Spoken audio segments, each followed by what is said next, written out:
Hello everyone, welcome to a new blog.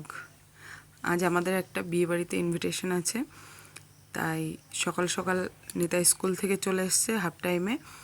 আর আমরা আড়ংঘাটেও ফিরে এসেছি। আর এখানটায় আমি শাড়ি চুজ করছি, কোনটা পরবো কোনটা পরবো না।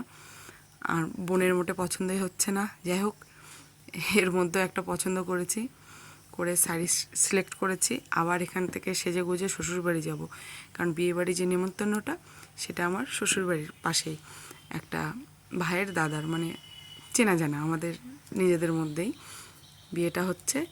যাই হোক, সেজে গুজে আমি পুরো রেডি হয়ে গেছি। এখানটায় বোন আমাকে অলওয়েজ হেল্প করে সাজুগুজুতে, রেডি হওয়াতে, আজও করে দিয়েছে। তারপর এখান থেকে আমরা এবার চলে যাব শ্বশুরবাড়িতে।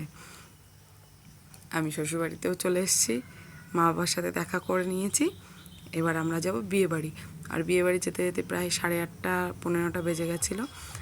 আর যেহেতু খুব একটা দূরে ছিল না, পাশেই ছিল, আমরা পৌঁছেও গেছি। আর এখানটায় দেখতে পাচ্ছ বাচ্চা কাচ্চারা ডিজে গানে খুব নাচানাচি করছে। আর এখানটায় এই দুটো বন্ধুর সাথে দেখা হয়েছে, দেবা আর বলরাম। তারপরে ভেতরে অনেক বন্ধুরা রয়েছে, যেহেতু আমার শ্বশুরবাড়ি এলাকা আর আমার বন্ধুরা সব এখানটায়। তারপর আমরা মানে ব্রাইডের সাথে দেখা করলাম। দেখছি ব্রাইড তখন ফটোশ্যুটে ব্যস্ত, আবার বাপের বাড়ির থেকেও লোক এসে তাদের সাথেও ব্যস্ত। যাই হোক, সকলের সাথে দেখা দেখি করে আমরা এখানটায় ফুচকা খেতে এসেছি। এখানটায় দুটো ফুচকার স্টল দিয়েছিল আর কফির স্টল, তার সাথে চিকেন পকোড়া ছিল। আমরা ফুচকা খাওয়া দাওয়া করলাম। খাওয়া দাওয়া করে এই বোনটাকে দেখতে পাচ্ছ, এ আমাকে আমার রিসেপশনের দিন সাজিয়েছিল। এর সাথে দেখা হয়ে গেল, এর বাড়িও ঠিক পাশেই। তারপর আমরা প্রায় 9টা থেকে 9:30 পৌনে 10টার দিকে খেতে চলে গেছি।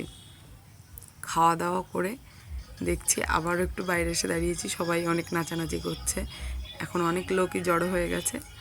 আর এই যে সামনে যে স্কুলটা দেখতে পাচ্ছ, এটার সাথে আমার অনেকটাই স্মৃতি জড়িয়ে, কারণ এই স্কুলে হেড টিচার ছিলেন আমার দাদা।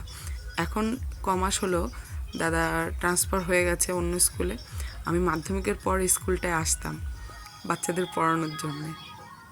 তারপর দেখছি ব্রাইড গ্রুম সবাই নাচানাচি করছে, তারপরে আমরা দেখাদেখি করে বাড়ি চলে এসেছি।